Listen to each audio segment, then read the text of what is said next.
So many do not know this, that I have already cleared the ORE Part 1 and the MJDF Part 1 from the Royal College of Surgeons, and these are my top tips that I can give you that can definitely help you when it comes to preparation of a theoretical license exam. So here we go. Hello, a very good evening ladies and gentlemen, and I welcome you all back to my channel TR Dental DK. As you all know, the main aim of the channel is to guide all the medical professionals and the skilled professionals who would like to consider other countries as option to work in, acquire education from, or to settle in, etc. So before we move on with the video guys, my humble request is to kindly subscribe to the channel so that new weekly exciting content is available to you in relation to Europe and the license exams.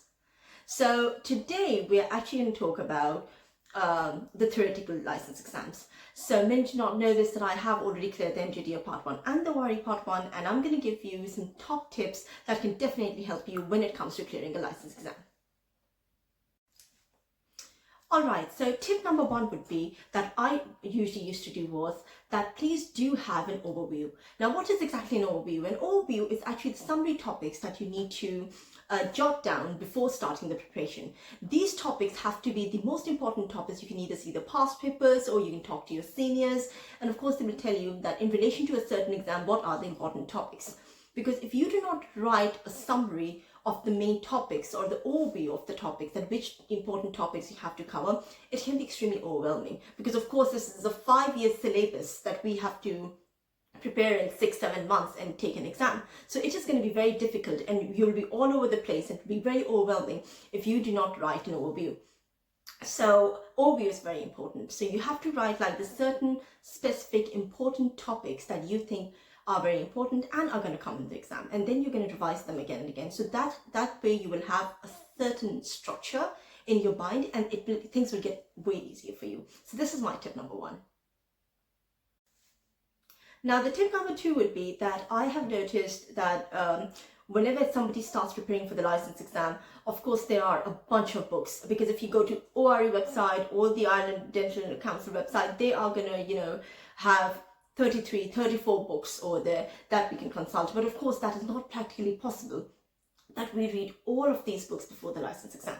So the best thing that we can do in this course of action is that we select 5 to 6, not more than that, 5 to 6 books which are very important. I do have a video as well which talks about the 5 most important books that you can start for any English license exam. And if you start with those books, you will cover 90%. And of course, after that, if you have a past paper access, that's going to be an advantage to you. So you don't have to do too many books. Just 4 to 5 books are more than enough that you can study. And of course, you can make some summary points or notes for your own convenience. So this is the tip number 2. Now, my third point would be that usually in the license exam, we usually have approximately 6 to 7 months, of course, to prepare. So when I was preparing for the MJDF and the ORE Part 1, I do remember many students of my colleagues and some people around saying, oh, we passed the ORE Part 1 in 3 months and we passed it in 2 months, However, I'm very happy if somebody actually did that. That is a very superhuman thing to do. Of course, some people have supernatural powers, I'm not denying that, but practically it is not possible for me or in general by an average person or an average student to pass a license exam after studying for only 2 to 3 months. I do not think that's practical. I do not think that is normal. If it happens, very good for you, but usually I don't think that's possible. So for me, what I did was that I gave approximately 2 months to the clinic and non-clinicals and 3 months to the clinicals, and then 3 months more revision. So this will ensure that you have a proper preparation. So please start from at least 7 months before. We do not have to, start 3 months before and then day and night we study. It's going to be too overwhelming. It's going to be too complicated. And of course, we are going to get very tired as well.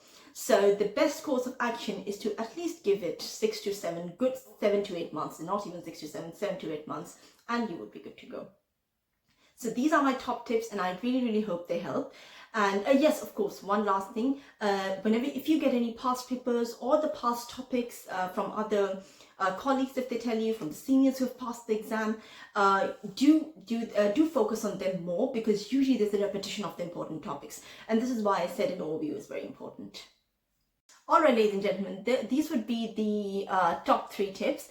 And now, one good news with that, before I conclude this video, is that as far as the overview is concerned, or the important topics are concerned, of course, there are too many, it can be overwhelming. So I am actually doing my research. I've already taken the MGDF Part 1, the ORE Part 1, and I am finding information of the Ireland dental exam. And I have seen that more or less the important topics are all more or less the same. So I'm going to make an overview guidance summary for all of you out there, which is going to be absolutely free, and I would upload it right here on my YouTube. So that would be like a blueprint of what are the important topics that you need to cover step by step of all the subjects. I would start with the clinicals, and once you cover all of them, you are 90% or 95% prepared for the exam. So you don't have to get very overwhelmed or look around and study everything, because of course it is not possible to study a 5-year syllabus in 6 to 7 months. So I would jot down the important topics, and I'm very sure that they would definitely help you out. So having said that, thank you very much, and I really hope that this video was helpful, and stay tuned for more. Thank you very much. Have a good day.